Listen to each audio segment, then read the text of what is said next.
मी पण तुमच्यासारखीच होते. शून्यापासून सुरुवात केली आणि आज जी माझी ग्रोथ होत आहे, ती माझ्या कन्सिस्टन्सी आणि हार्डवर्कमुळे. तर तुम्हालाही जर कंटेंट क्रिएशन करायचं असेल, तर त्याच्यासाठी नक्की काय गरजेचं असतं, हे पॉइंट्स मी तुम्हाला आज शेअर करणार आहे. सर्वात आधी तुम्ही जो व्हिडिओ क्रिएट करता, तो तुम्ही स्वतः आधी 1 ते 2 वेळा पहा. तुम्हाला तो इंटरेस्टिंग वाटतोय का, परफेक्ट वाटतोय का, तरच तुम्ही पुढे जा. देन तुमचं निश. तुमचं निश हे क्लिअर असलं पाहिजे. निश म्हणजे काय, की तुम्ही कुठल्या टॉपिकवर व्हिडिओ क्रिएट करत आहात. देन तुमची हुक लाईन.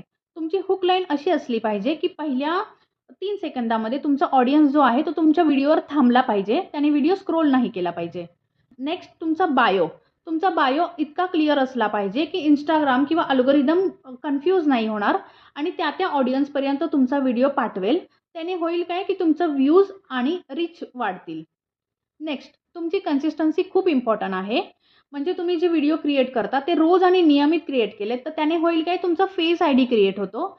त्याने लोक तुम्हाला ओळखायला लागतात आणि तुम्हाला फॉलो करतात. आणि लास्ट लूप. लूप म्हणजे काय, की तुमचा व्हिडिओ संपल्यानंतर पुन्हा स्टार्ट होतो आणि त्या ऑडियन्सला कळतही नाही. त्याने होतं काय, की तुमचा वॉच टाईम वाढतो. तर माझ्याकडे जितकं नॉलेज आहे तितकं मी तुम्हाला नक्की प्रोव्हाईड करेल. त्यासाठी मला फॉलो करा आणि व्हिडिओ जर खूप इम्पॉर्टंट वाटला असेल तर तुमच्या फ्रेंड्ससोबत नक्की शेअर करा.